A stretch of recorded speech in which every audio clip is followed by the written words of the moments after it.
여러분 안녕하세요. 大家好, 네, 저희는 파고다 강남 HSK 선생님 최지은. 신보입니다. 네, 벌써 2022년의 마지막 시험이 되었습니다. 정말 시간 빠르죠? 맞아요. 네, 그래서 올해 마지막 6급 저희 두 선생님과 잘 정리하고 시험장에 가셨으면 좋겠습니다. 그러면 먼저 지난달 시험 난이도부터 살펴볼까요? 일단 지난달 시험 난이도는 올해 전반적인 추세와 비슷하게 출제가 되었습니다. 그래서 듣기가 좀 어려웠고요. 독해는 평이한 난이도라고 보시면 좋을 것 같은데, 듣기가 좀 어렵게 출제가 되었어도 그 전 10월 시험이 워낙에 듣기가 어려웠던지라 10월보다는 쉽게 출제가 되었다. 이렇게 보시는 게 좋겠습니다. 네. 쓰기는 어땠나요? 쓰기는 10월 달보다는 조금 쉽게 나왔는데도 근데 그 전체적으로 봤을 때는 아직 난이도가 좀 있는 편이에요. 그래서 중상 정도 돼요. 네, 그렇습니다. 전반적으로 듣기와 쓰기가 좀 어렵고 독해가 평이했는데 이렇게 듣기랑 쓰기가 어렵게 나왔지만 10월보다는 쉬웠다라고 생각해 주시는 게 좋겠습니다. 그러면 이번 특강에 대해서 몇 가지 주제 살펴보도록 할게요. 듣기 같은 경우는 주어가 겹치지 않는 유형의 보기 분석을 하는 그런 내용 공부해 보도록 하겠고요. 유사어 정리와 함께 독해 1, 2부분 내공 쌓는 시간 가져보도록 하겠습니다. 네, 그리고 쓰기는 저희가 5월 달부터 11월까지 나왔던 기출문제 유형들을 정리를 해주시고 그 다음에는 写作技巧를 알려드립니다. 네, 이렇게 해서 듣기와 독해는 저 최지은 선생님, 그리고 쓰기는 신보 선생님과 함께 공부해 보도록 할게요. 네, 저희 듣기 공부부터 시작해 보도록 하겠습니다. 항상 시험장에 가면 음원을 듣기 전에 보기 분석을 먼저 해야 되는데요. 근데 그 보기 분석을 하는 것도 지금처럼 주어가 똑같이 겹치는 유형은 굉장히 보기 분석이 쉽습니다. 왜냐면 똑같이 겹치는 주어들 다 제거해 주시고 그 다음에 나머지 부분에서 명사 위주로 미리 체크를 해서 음원을 들어주시면 훨씬 더 쉽게 문제를 풀 수가 있거든요. 근데 저희가 이번에 공부해 볼 내용은 이렇게 주어가 겹치는 유형 말고 주어가 겹치지 않는 유형의 보기 분석을 한번 배워볼까 합니다. 기본적으로 우리가 이렇게 주어가 겹치지 않게 되었을 때는 어떤 표현을 먼저 체크를 해야 되느냐라는 것들을 많이 좀 혼동이 오고는 하는데 일단은 전체적으로 겹치는 어휘가 있다면 그 겹치는 어휘부터 제거해 주시는 게 좋을 것 같고요.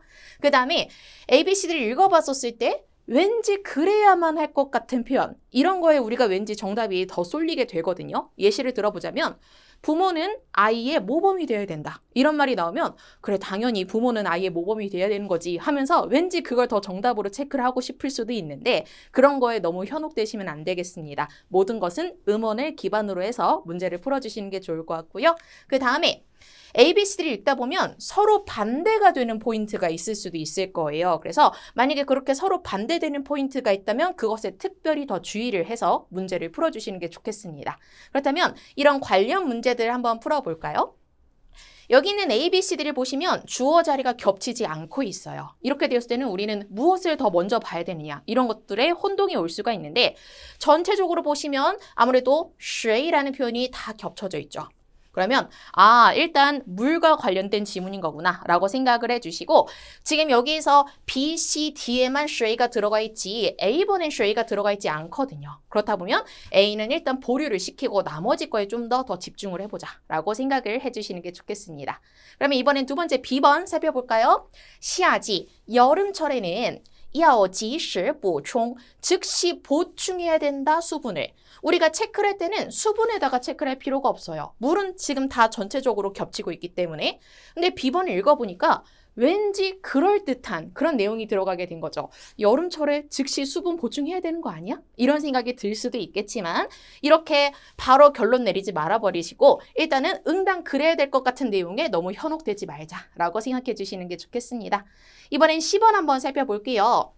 过度喝, 과도하게 마신대요. 무엇을? 물을 과도하게 마시면 容易中毒, 중독에 걸리기가 쉽다라고 얘기를 하고 있습니다. 그리고 이제 네 번째 D번을 봤더니 偏头痛患者, 편두통 환자들은 应少喝, 반드시 적게 마셔야 된다. 凉水, 찬물을 적게 마셔야 된다. 그러면 편두통 적게 마셔라 이렇게 들어가고 있는데 지금 제가 전체적으로 보다 보니까 10번에서 과도하게 마시다. 그리고 D번에서 적게 마시다. 요 두 가지가 어떻게 보면 상반된 포인트라고 얘기를 볼 수가 있을 것 같습니다. 그러면 일단 우리는 이 문제를 풀게 되었을 때 쉐이가 겹쳐있는 부분 위주로 보되 C번과 D번은 서로 상반된 포인트가 있다 보니까 이것에 조금 더 집중해서 음원을 들어주시는 게 좋겠습니다. 그럼 이 중에서 무엇이 정답이 될지 스크립트 보면서 확인해 보도록 하겠습니다. 스크립트를 보시면 人在大量流汗时 사람이 대량으로 땀을 흘릴 때 快速饮用大量的水 빠른 속도로 대량의 물을 마시게 되면 可能会 뭐뭐 할 수도 있다. 근데 그 뒤에 구문이 하나가 들어가 있거든요. 저희 함께 네모박스 쳐보도록 하겠습니다. in 네모박스 뒤에 있는 r 네모박스. 이런 것들이 바로 in A, R, B 구문이죠. in A, R, B 구문 A 때문에 B 하다라는 뜻이에요. 그러니까 in 뒷부분 때문에 R 뒷부분 하다라는 의미가 되는 거니까 in 뒷부분 한번 보도록 하겠습니다.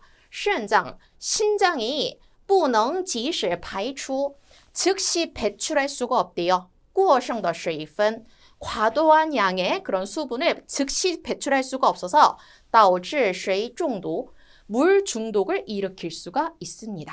라고 얘기를 하고 있는데 이를 통해서 우리가 알 수 있었던 것은 일단 물과 관련된 지문이었다라는 것이고 대량의 물을 음용하게 된다면 물 중독에 걸린다. 여기서 키워드 저희가 아까 다 봤었던 표현 있죠. 과도하다, 그 다음에 중독. 그래서 정답은 바로 C번이 될 수가 있겠습니다.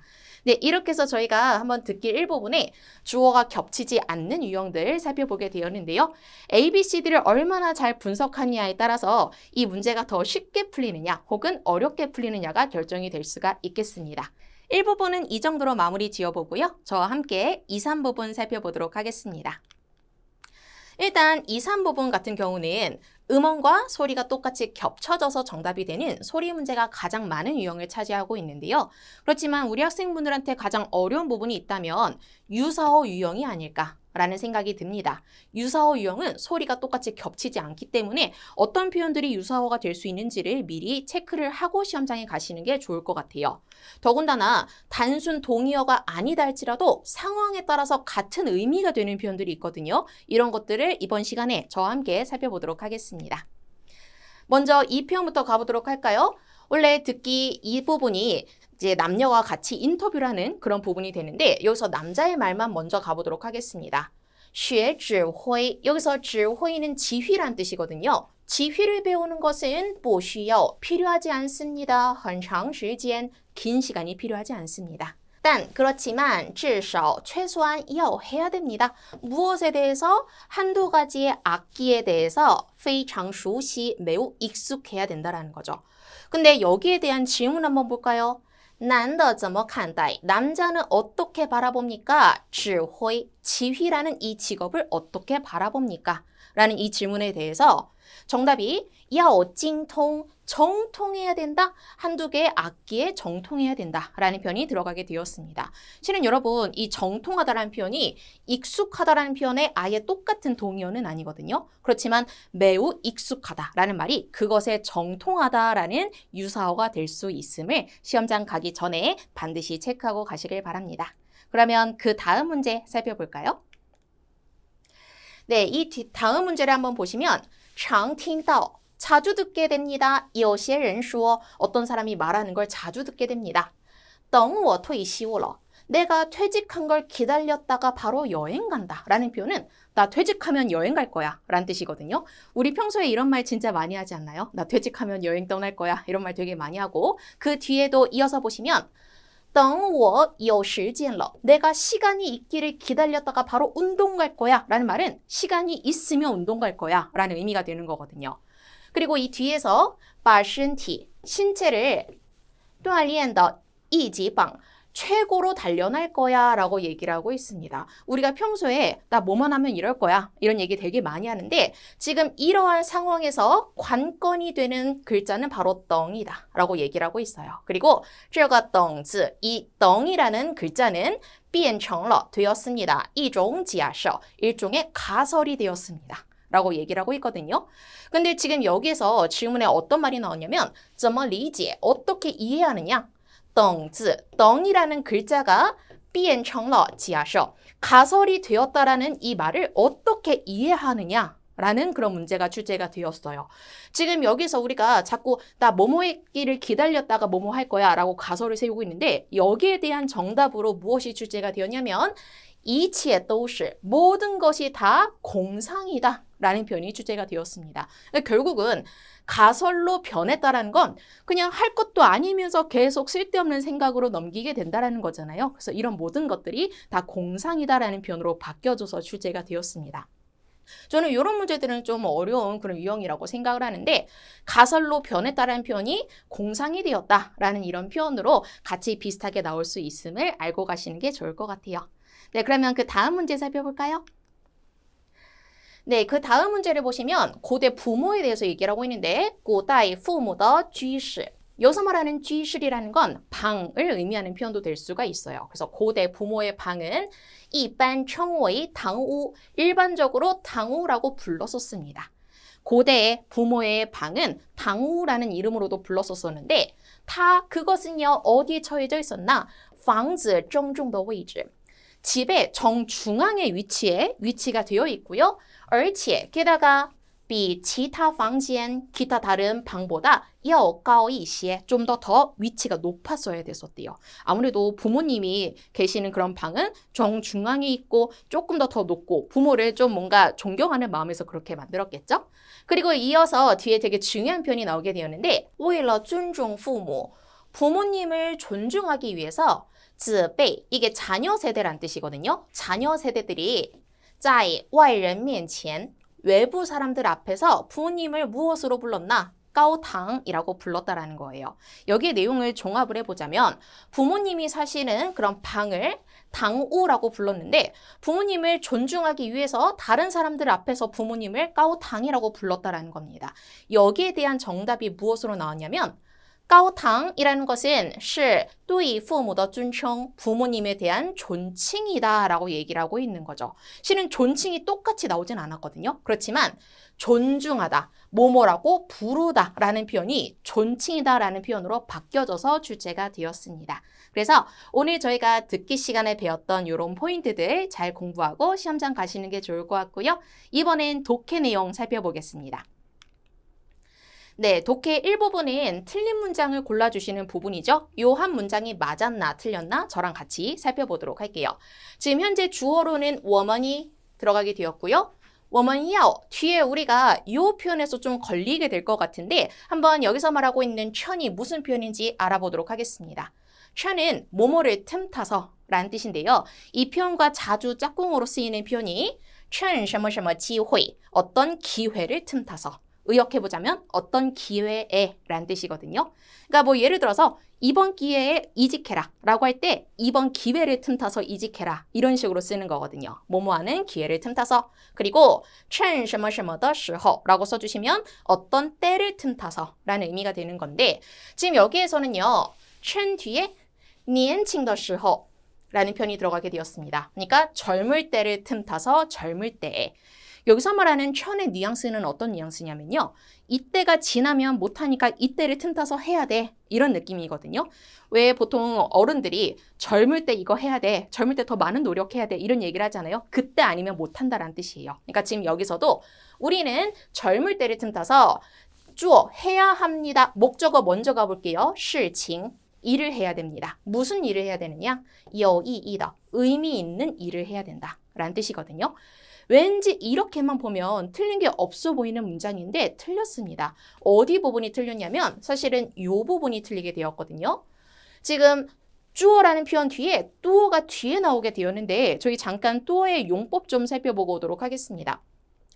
뚜어 같은 경우는요. 많다라는 형용사가 일단 지배적으로 우리가 제일 많이 쓰는 편이죠. 그래서 헌뚜어 이렇게도 쓸 수가 있는데 문제는 부사로 많이라는 뜻도 있다라는 겁니다. 그래서 많이 물 좀 마셔라 라고 할 때 뚜어喝点水 이렇게 쓸 수가 있는 거거든요. 여기서 많이 물 좀 마셔라. 많이란 뜻이기 때문에 수로 앞에 부사로 들어가게 된 겁니다. 그리고 요 수로 뒤에 있는 디알이라는 표현은 뭐뭐 좀 이런 의미잖아요. 물 좀 많이 마셔라. 라는 개념이 되는 거죠. 물 좀 많이 마셔라. 그러면 여러분 여기서 이 dr이라는 표현이 이 시로 바뀌어져서 출제가 되었고 지금 젊을 때 의미 있는 일을 더 많이 해야 돼 라고 얘기를 하고 싶다면 더 많이 하다라는 표현으로 지금 주어 앞에다가 뚜어를 붙여주시는 게 좋을 것 같습니다. 그래서 뚜어 주어 이시에 라고 써주셔야 더 많이 좀 하다 라는 의미가 될 수가 있겠습니다. 그래서 여러분 이런 뚜어의 위치가 되게 사소해 보이기는 하지만 막상 시험장에 가면 눈에 잘 안 보이는 포인트가 되거든요. 이거 기억해 주시는 게 좋을 것 같고 저희가 뚜어의 용법을 지금 2가지 정도밖에 보지 않았기 때문에 나머지 부분도 같이 살펴보도록 하겠습니다. 뚜어는요. 부사로 많이란 뜻도 있지만 얼마나란 뜻도 있어요. 그래서 뚜어하오 얼마나 좋은가 이런 식으로도 쓸 수가 있겠고요. 숫자랑 같이 쓰이게 되었을 때는 어림수를 나타내는 뭐뭐이여, 100여 명 할 때 여라는 표현으로도 쓸 수가 있는데 지금 같은 경우는 수로 앞에 쓰이는 부사적 용법으로 쓰였다. 이렇게 생각해 주시는 게 좋겠습니다. 이번엔 다음 문제 살펴볼게요. 맨 앞에 유비무환이라는 사자성어가 들어가게 되었습니다. 유비무환이 뭔지 모르셨던 분들도 이 뒷부분 해석을 잘 해보면 무슨 뜻인지 알 수가 있을 거예요. 유비무환이라고 하는 것은形容, 형용합니다. 做事, 일을 함에 있어서 有完全的准备, 완전한 준비를 하면 就不怕, 두렵지 않다라는 거죠. 무엇이 두렵지 않나? 그 뒤에 如何란 단어가 들어가 있고요. 그 뒤에는 명사인 돌발 상황이란 단어가 들어가 있거든요. 여기서 여러분들이 체크를 해보셔야 될 것은 如何란 단어가 무슨 뜻이냐라는 거예요. 원래 如何는 怎么랑 비슷한 뜻으로 어떻게 란 뜻이거든요. 그리고 원래 怎么는 뒤에다가 수로를 같이 써줍니다. 怎么去, 怎么看 이런 식으로 우리가 보통 怎么뒤에다가 동사수로 많이 써서 그동안 얘기를 했었을 텐데 만약에 如何를 怎么로 바꿔서 생각을 해보게 된다면 어떻게 돌발 상황? 이거는 말이 안 된다라는 거죠. 왜냐면 돌발 상황은 명사이기 때문에. 그러면 이 자리에다가 如何를 쓰는 것이 아니고 어떤 표현으로 바꿔주면 좋은가? 제 생각엔 任何라는 표현으로 바꿔주는 게 좋을 것 같습니다. 任何는 什么랑 비슷한 뜻으로 어떠한 이란 뜻이거든요. 그리고 任何는 뒤에다가 명사를 같이 써줄 수가 있습니다. 그래서 유비무환이라는 것은 일을 함에 있어서 완벽한 준비가 있다면 어떠한 돌발 상황도 두렵지 않다라는 것을 형용한다. 라는 식으로 이 문장을 보시는 게 좋을 것 같습니다. 그래서 이 문제는 如何랑 任何를 비교하는 문제였었다. 라고 생각을 해주시는 게 좋을 것 같고요. 그 다음 문제 보겠습니다. 여러분 그 다음 문제 같은 경우는 보자마자 뭔가가 굉장히 이상하게 느껴져야 돼요. 뭐가 이상하게 느껴져야 되냐면 如何라는 단어도 만약에란 뜻이고 如果란 단어도 만약에란 뜻입니다. 사실 2개 만약에를 같이 쓸 수가 없는 거거든요.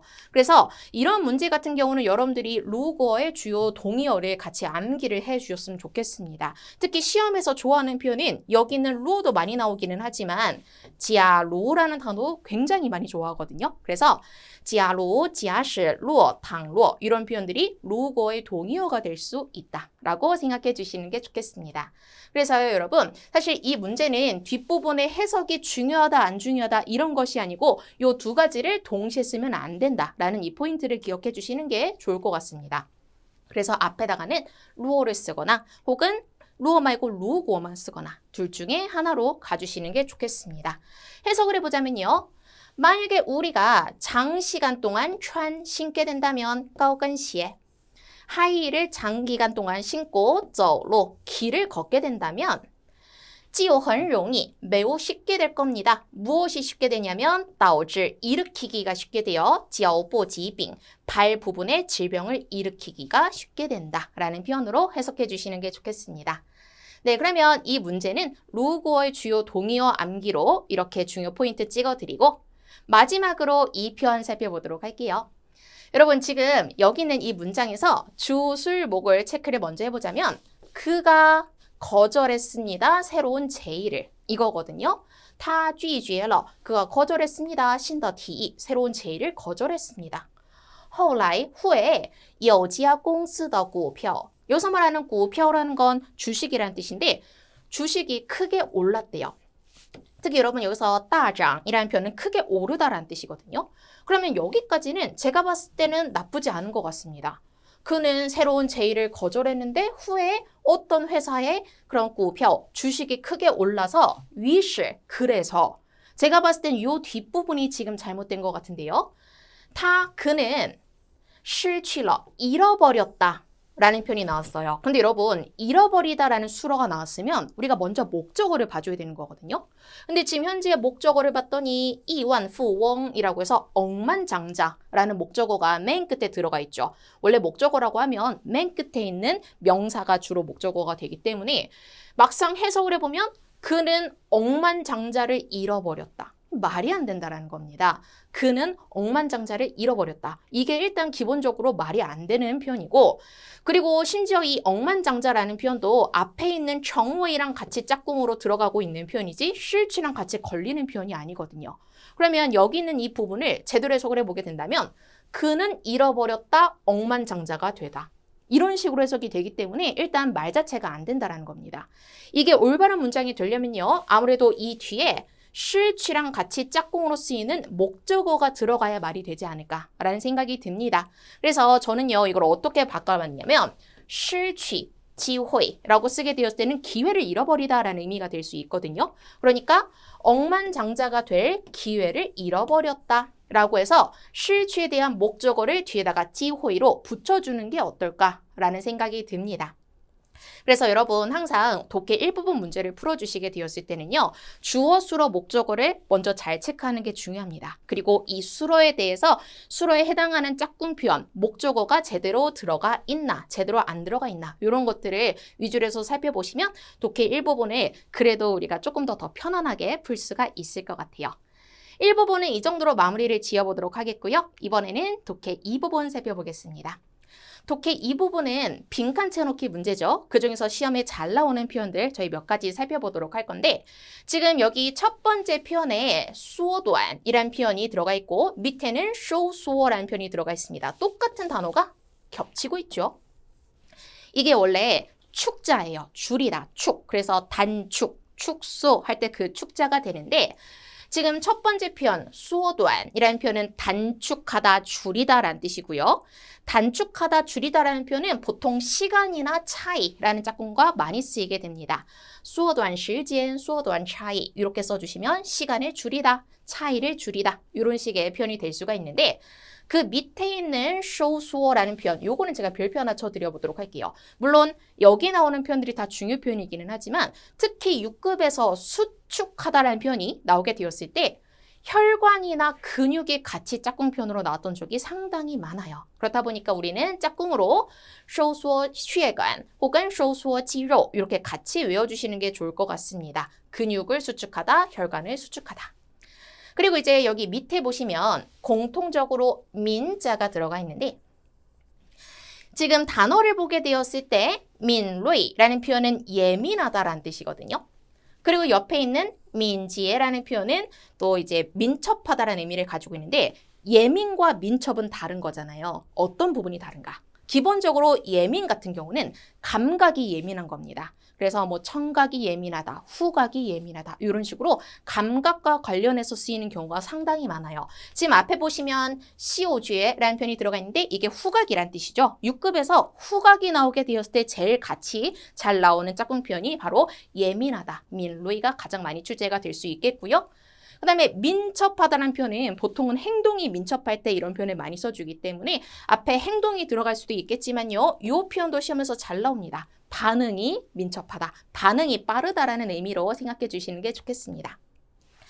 마지막으로 여기 밑에 보시면 持续 그리고 陆续 쉬자가 같이 겹치게 되었는데요. 지금 여기서 이 쉬가 주는 느낌은 지속의 개념이거든요. 지속, 계속, 연속할 때도 다 요 쉬자, 속자가 들어가게 되는데 앞에 있는 持续 같은 경우는 품사가 동사입니다.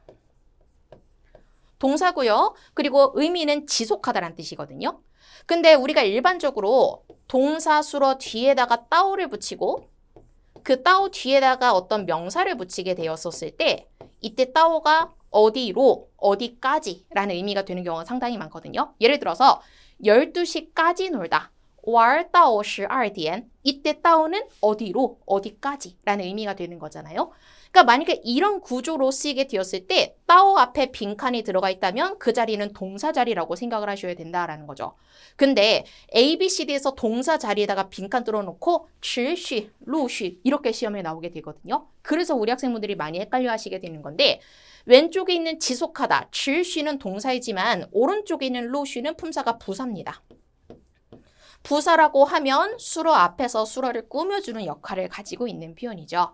그래서 우리가 만약에 이렇게 빈칸 뒤에 따오가 들어가게 되었을 때는 陆续를 골라주는 것이 아니고 持续, 지속하다라는 동사를 넣어주자라고 생각해 주시는 게 좋겠고요. 해석은 12월까지 지속하다라고 해석해 주시는 게 좋겠습니다.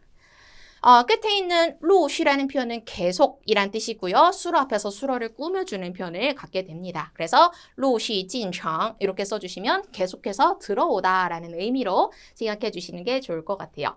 네, 이렇게 해서 저희가 시험장에 반드시 알고 가야 될 어휘 정리를 해봤고요.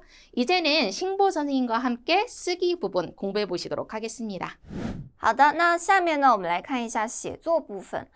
首先呢，给大家来整理一下今年的5月份到11月份在写作部分中出现了哪些题型。好的， 우리가 우선 5월 달부터 시험부터 볼게요. 5월 달에는 哲理故事를 나왔고 6월 달에는 人物故事를 나왔어요. 그다음에 7월 달에는 哲理故事 나왔고 8월 달에는 人物故事. 9月呢哲理故事, 10月呢人物故事, 11月도 也是呢人物故事. 所以呢이번엔 12월 시험에서 쓰기 부분에 가장 나올 수 있는 그 확률이 가장 높은 거는 就是哲理故事일 거예요. 好的，来我们从5月份开始차근차근 볼게요. 5월 달에는 哲理故事 나왔고 주인공은 딱히 이름이 없었어요. 상른이라는 그런 신분이 나왔고 여러분한테는 쉬웠을 거고 然后呢 키워드가 있어요. 키워드는 가장 지문주에 가장 여러분 잘 잡아야 하는 한 포인트이고 포인트 是什么? 키워드는 玉石라는 거예요. 이것도 딱히 어려움이 없어요. 好, 6월달 시험 보시면은 人物故事 나왔는데杨柳 주인공 이름인데 별로 어렵지 않았었는데 但是呢 여기서 키워드가 여러분 되게 머리가 아플 거예요. 키워드는 独竹飘, 独竹飘. 独竹飘是什么呢？其实很多中国人也不知道。独竹飘呢是我们在中国的一种传统的古老的技艺。独竹飘，所以여러분 시간을 조금 들여서 이해를 잘 외워주셔야 돼요. 이걸 꼭 외워주셔야지. 왜냐면杨柳이라는 사람이 独竹飘에서 独竹飘이 기능을 활용해서 어떤 것을 했다. 什么呢？在独竹飘上跳舞이라는 것을 이 사람이 마지막에 크게 성공적으로 했고 해외에서도 되게 유명해지는 그런 이야기가 나왔고 然后 7월달 시험 볼게요. 7월달도 방금 우리가 봤어요. 哲理故事가 나왔어요. 哲理故事는 가장 많이 나오는 주인공은 딱히 없고 그냥 1인자의 서술 입장에서 이야기를 알려주는 我이죠. 여기서 여러분 쓸 때 주의하시는 게 我 그대로 여러분 쓰셔야 되고 他로 바꾸거나 아니면 主人公으로 쓰시면 안 돼요. 好, 所以在这里呢我 그대로 쓰시고 무슨 이야기냐면 내가 면접을 보는데 我去面试的时候发生了什么故事 이렇게 쭉 나왔어요. 所以呢 줄거리는 전체적으로 쉬웠고 근데 여기서는 여러분 잡아야 하는 교훈 이야기 중에는 가장 중요한 거는 여러분 교훈을 잘 잡아주셔야 되잖아요. 여기서 어떤 교훈을 알려주고 싶은지 学会控制情绪라는 문장이 마지막 뒷부분에서 나왔어요. 所以呢 인물 这个哲理故事에서는 여러분 잘 잡아야 주시는 게 주인공들의 어떤 교훈을 얻었는지 그거를 잘 캐치해 주셔야 되고 然后呢 8월달 시험에서는 人物故事 나왔는데 이 사람 이름이 그냥 小周 간단하게 가볍게 나왔어요.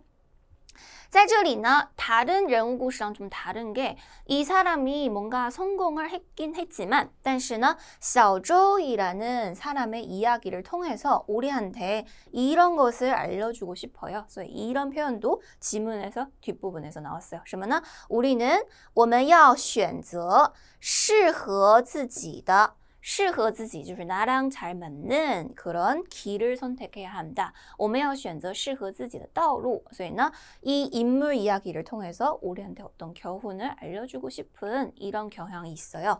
然后 9월달 시험 볼게요. 9월달에는 똑같이 哲理故事가 나왔어요. 哲理故事는 가장 많이 나오는 我还是 我의 입장에서 이야기를 서술했어요. 然后呢, 在这里 여기서는 우리한테 알려주고 싶은 교훈은 我们要及时承认错误. 그래서 여기 及时承认错误이라는 표현은 지문 중에 많이 나왔어요. 여러분 읽을 때는 다른 거 몰라더라도 꼭 及时承认错误이라는 표현을 외워주셔야지 우리가 쓰기를 잘 완성할 수가 있죠. 好的, 下面10月和11月的故事 연달아 2달 나와서 인물 이야기가 나왔어요. 来看一下 10月的故事는 올해 완전 뭔가 뭐라 해야 될까요? 진짜 어렵게 나오는 한 달의 지문이고 在这里呢, 人物故事的名字는 딱히 어렵지 않아요. 赵正이라는 이름인데 但是呢, 어려운 거 뭐냐면 우리가 기준에 지금 봤던 이야기들은 뭔가 다 큰 줄거리가 있었어요. 주인공이 뭘 했고 또 뭐 했고 마지막에 엄청 큰 성공을 이루다는 그런 지문이 나왔는데 但是呢, 在10月的故事中呢, 많은 분들 좀 당황하셨어요. 왜냐면 赵正 이 사람이 도대체 뭘 했을까? 어떤 큰 성취를 얻었을까? 그거를 계속 찾고 싶은데 근데 결국에 못 찾았죠. 약간 이야기에 마무리 없는 느낌이에요. 읽으면서. 所以在这里呢, 其实 이런 경향이 나올 수도 있어요. 什么呢? 주인공의 했던 여러 가지 일을 다 나열하고 딱히 마무리, 끝이 없어요. 딱히 뭔가 마무리하는 그 줄거리에 결말 안 나오는 그런 지문이 나올 수도 있어요. 그래서 여러분 그거를 잘 주의하셔야 되고 여기서 赵正이라는 사람이 키워드는 빙마용이에요. 빙마용은 조금 어렵죠. 对吧? 다음에는 이 사람이 뭐 하는 사람이면은 원우摄影师 이部分도 조금 어렵고 그래서 여러분 잘 외워주셔야 돼요. 然后呢, 在这里这个人 가장 했던 일 중에 가장 중요한 일은 为兵马俑拍证件照. 병마용들을 위해서 한 명 한 명씩 다 증명사진을 찍어줘요. 拍证件照이라는 어려운 좀 익숙하지 않는 표현들도 많이 나오고 그래서 여러분 잘 보셔야 되고 好, 11월 시험은 이제 10월 시험보다는 조금 쉬워졌어요. 그래도 난이도가 조금 있고 뭐가 어려냐면 이름은 별 어려움이 없어요. 대신에邮递员이라는 게 여러분 잘 익숙하지 않는 그런 직업이에요. 邮递员是什么呢? 邮呢是邮政的邮邮件邮政对吧? 所以呢邮递员呢就是우리 우체국 편지를 택배해 주시는 분들 우리는 邮递员라고 하고 邮递员내서 이 사람이 주인공이 하는 중요한 일은 运输信件 편지를 막 배달해 주고 배송해 주는 그런 이야기를 나왔어요. 여기서는 줄거리 중에 강조하고 싶은 이야기가 있어요. 인물 이야기 중에는 무조건 이 사람이 큰 성취를 얻었다라는 것을 반드시 이런 내용이 나오는 건 아니고 가끔 이런 것도 나와요. 什么呀? 看一下为事业奉献. 事业是什么呢? 事业는 우리의 직업, 우리의 사업, 우리의 직업이라고 생각하시면 되고 奉献是什么呢? 약간 공헌한다, 봉헌한다 이런 뜻이에요. 所以呢, 이 왕신여에 하는 여러 가지 일을 통해서 우리한테 이것을 알려주고 싶은 거죠. 우리는 要为事业奉献, 也就是 주인공의 어떤 정신, 어떤 마인드를 알려주고 싶은 거예요. 그래서 여러분 인물 이야기나 교훈 이야기 봤을 때는 우리가 어떤 것을 주의해야 할지 다음에 한번 살펴볼게요. 인물 이야기 봤을 때는 여러분 무조건 기억해야 되는 건 당연히 주인공의 이름을 아무리 외워도라도 꼭 기억해 주세요. 왜냐하면 인물 이야기의 핵심이잖아요. 对吧? 저희는 인물 이야기를 기억하시고 그 다음에 키워드, 관련되는 키워드 잘 찾아주셔야 돼요.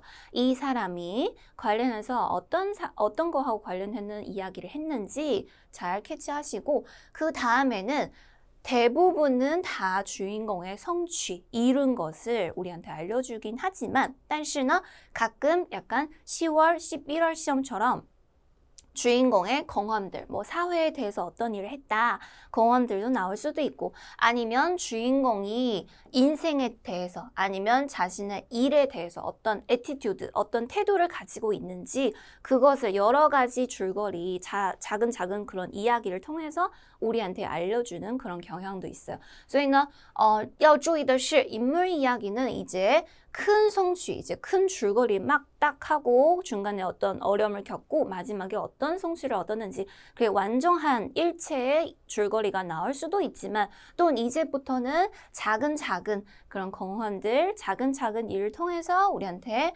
그런 태도를, 주인공의 어떤 태도를 알려주고 싶은 그런 이야기도 이제 점점 나오고 있다라고 생각하시면 돼요.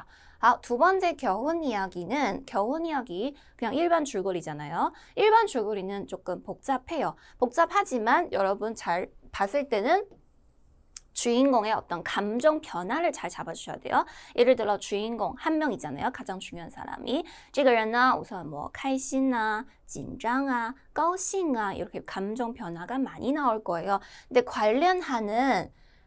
관련하는 일들 우리도 같이 기억해 주셔야 돼요. 왜 이런 감정이 나타났을까? 왜 화가 났을까? 관련하는 그런 스토리 또 여러분 같이 기억해 주셔야 되고 두 번째는 키워드는 모든 지문에서 모든 유형의 지문 중에 다 중요한 편이고 모든 키워드는 다 잡아주셔야 돼요. 也就是什么呢? 지문에서 반복해서 언급했던 어떤 명사라든가 어떤 동사라든가 그거는 여러분한테 키워드가 되는 거예요. 그 다음에 겨훈 이야기 중에 뭐가 중요하냐면 겨훈이 중요하잖아요. 对吧? 겨훈은 시작부터는 안 나왔을 거예요. 어디부터 나오냐면 마지막 문단에서는 나와요. 마지막 첫 번째 아니면 마지막 두 번째 문단에서 꼭 언급을 해요. 어떤 겨훈인지. 그래서 여러분 겨훈 이야기 봤을 때 마지막 문단에서 나오는 문장들은 정확하게 기억하셔야 되고 그렇다고 외우는 것보다는 정확하게 이해를 하신 다음에 여러분의 말로 잘 표현할 줄 알아야 돼요. 所以呢, 마지막 문단 또는 마지막 한 문장 만약에 읽을 시간이 없다 하면은 마지막 한 문장이라도 꼭 자세하게 살펴보시고 이해를 해주셔야 돼요. 好的, 그러면 우리가 12월 달 시험을 대비해서 12월 달 시험에서는 겨훈 이야기 나오는 가능성이 높아서 우리가 겨훈 이야기 중에 어떠한 내용들을 자주 나오는지 같이 살펴볼게요. 우선 겨훈 이야기 중에 주인공들의 그런 감정 변화 또는 대화 내용이 많이 이어서 가는데 그래서 우리가 이어서 보는 건 대화를 어떻게 요약하면 좋을지 제가 예시를 2개 가져왔어요. 첫 번째를 보시면 첫 번째 문장이에요. 요약 전 문장 보실게요. 父亲生气地说刚才我还夸你干得不错没想到你只是在掩饰你犯下的错误你太让我失望了 이렇게 길게 얘기를 했어요. 여러분 요약할 때는 어떤 것을 요약해야 할까? 좀 당황할 수도 있어요. 对吧? 얘를 다 기억해서 쓸 수가 없어요. 对吧? 그래서 우리가 대화를 요약하려고 하면은 우선 주인공이 말하는 어떤 태도를 잘 잡아주시고 그 태도를 잘 기억하셔야 돼요. 그래서 여기 父亲生气地说 生气는 이건 다 아실 거잖아요. 对吧? 화가 나면서 얘기를 했다. 이런 말 했어요. 그러면 이런 문장에서는 동시에는 중요한 거는 生气이라는 감정이지 중요한 거는 뒤에 나오는 그런 작은 그런 말하는 내용은 아니에요. 所以同学们要把这个生气记住. 그러면 딱 生气, 父亲很生气 너무 간단하게 쓸 수가 없으니까 우리가 6급이잖아요. 对吧? 조금 난이도 있게 고급스럽게 표현해 주는 게 좋아요. 所以怎么说呢? 父亲生气的 화가 나면서 뒤에 여기서 하는 말이 뭐냐면 상대방을 혼나는 말이잖아요. 对吧? 在这里呢骂了我一顿으로 표현하면 가장 좋아요. 所以呢 여러분 그냥 生气的骂了我一顿 기억해 주시면 돼요. 父亲 화가 나면서 나를 한바탕, 이두는 한바탕의 뜻이에요. 한바탕 혼났다. 이런 내용이 이런 내용을 우리가 쓸 수가 있어요. 또는 여기서 마 쓰고 싶지 않아요. 그러면 동시에는 教育, 교육시켰다. 교육했다 이라는 표현으로 쓸 수 있어요. 所以 여기서 2가지 선택이 있어요. 父亲生气的骂了我一顿 또는 父亲生气的教育了我一顿都可以. 所以呢 이제 요 지문 여러한 표현이랑 비슷한 게 주인공이 화가 나면서 말했다. 화가 나면서 말하는 내용은 별로 좋은 말이 아닐 거예요. 所以一般呢 보통 상대방을 혼나거나 상대방을 교육시키는 그런 말이에요. 그래서 그때는 구체적인 대화 내용 쓰지 마시고 태도를 잘 잡아주시고 여러한 문형을 맞춰서 쓰시면 돼요.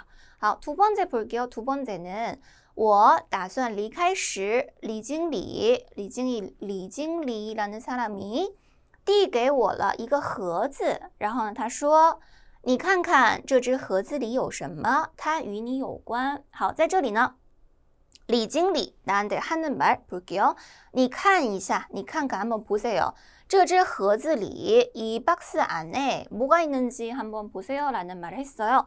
然后呢, 그 박스가 与你 너랑 관련이 있다 라는 말이 있어요. 那么这个时候呢我们怎么写? 首先呢我打算离开时 일단 여러분 쓰시고 然后在这里呢李经理가 나한테 하는 말을 우리가 요약을 해야 되잖아요. 박스를 열어보세요 라는 표현은 사실 우리가 A랑 B, A가 B한테 뭐뭐 하라고 시켰다, 对吧? 박스 보라고 하는 거잖아요. 所以在这里呢我们可以怎么写呢? 我打算离开时李经理递给我一个盒子. 나한테 박스를 하나 건네줬다. 그리고 빙, 并且是 그리고의 뜻이죠. 并然后呢让을 활용할 수가 있죠. 对吧? 并让我看看里面有什么 이렇게 쓸 수가 있어요. 所以大家注意一下 A가 B한테 했던 말은 뭔가 어떤 행동을 무엇을 해보라고 그렇게 시키는 그런 말이 있으면은 同学们可以用 A 让 B 做什么 이렇게 요약할 수가 있어요. 그래서 여기서는 李经理让我做什么呢? 看看这只盒子, 对吧? 박스를 한번 보라고 시켰어요. 이렇게 요약할 수가 있다 라고 생각하시면 돼요. 저희는 대화는 요약할 때 주로 여러분 감정을 잘 잡아주시고 그리고 이 말을 통해서 상대방한테 무엇을 하라고 하는지 그거를 잘 잡아주시면서 간단하게 이렇게 요약할 수가 있죠. 对吧? 그 다음에는 우리가 이제 기준에 나왔던 这个 이야기, 일반 겨운 이야기 중에 나오는 한 문단의 내용인데 像这样的故事中呢 일반 이야기 중에 여러분 조금 한 문단을 읽을 때는 뭔가 내가 어떤 내용을 써야 할지 그리고 또는 여기서 보시면은 약간 동사들이 많이 나왔어요. 동작 동사들 나오면은 有很多同学不知道怎么写 那么下面呢我们就来看一下 이 문단을 요약할 때 어떻게 써야 할지. 首先呢有一天 라는 시간은 라는 표현은 同学们꼭 주의하셔야 돼요. 有一天是 어떤 날, 对吧? 뒤에는 반드시 새로운 이야기가 나올 거예요. 所以看一下有一天后面发生了什么事情发生了什么故事 여러분 잘 정확하게 판단해 주셔야 되고 기억해 주셔야 돼요. 有一天呢母亲完成了她的写作之后呢便到屋后的院子里 그 마당에 가서种菜. 当时呢 그때 我正在写作业 그때는 내가 숙제를 쓰고 있어요. 我的钢笔 나의 钢笔是만년필的意思对吧我的钢笔呢没有墨水了墨水 잉크죠 对吧 잉크 없어졌어요. 그래서 내가 엄마의 서재에 가서 我去她的书房里抽墨水 잉크를 뽑아보려고 해요. 잉크를 채워보려고 해요. 在我想要 내가 뭐뭐 하려고 참이었을 때 在我想要拧上盖子的时候拧是什么 이게 돌다的意思对吧 뚜껑을 닫으려고 할 때拧上 보죠. 拧上盖子的时候呢 이럴 때 我不小心 실수로 弄翻了弄翻了呢是 뒤집었다 对吧弄翻了这个 잉크병을 뒤집었어요. 然后下面呢 비록 尽管我 급속히 迅速的 빠르게 把它 그 잉크병을 扶了起来扶看一下什么意思呢 이렇게 잡아서 다시 세웠다 의 뜻이죠. 把它扶了起来但是呢还是有很多的 잉크 墨水流了出来把母亲的一张稿纸弄脏了 엄마의 어떤 稿纸 원고지예요. 엄마의 한 장의 원고지를 더럽혔다 弄脏了好的这一段同学们쭉 읽어봤는데 그 안에 여러 가지 동작 동사 있어요. 抽,拧然后呢在这里뒤집혔다, 弄翻了都有对吧还有扶在这里呢我要写什么呀写拧啊还是写扶呀还是写什么不重要大家重要的是记什么呢마지막 이 한 문장也就是 앞에서 이러한 이런 행동을 걸쳐서 마지막에 어떤 결과를 만들었는지 그것만 잘 기억하시면 돼요. 그러면은 우리가 복잡한 여러분 익숙하지 않는 닝이라든가 부이라든가 이런 동작 동사 쓸 필요 없이 정확하게 알려줄 수가 있죠. 对吧? 所以呢, 한 문단, 한 이야기를 읽을 때 예를 들어 전체 지문 중에 여기서 어떤 날에 어떤 일을 발생했는지 그 이야기의 그 줄거리의 과정을 쓰는 게 보다 우리가 어떤 결과를 정확하게 알려주는 게 좋아요.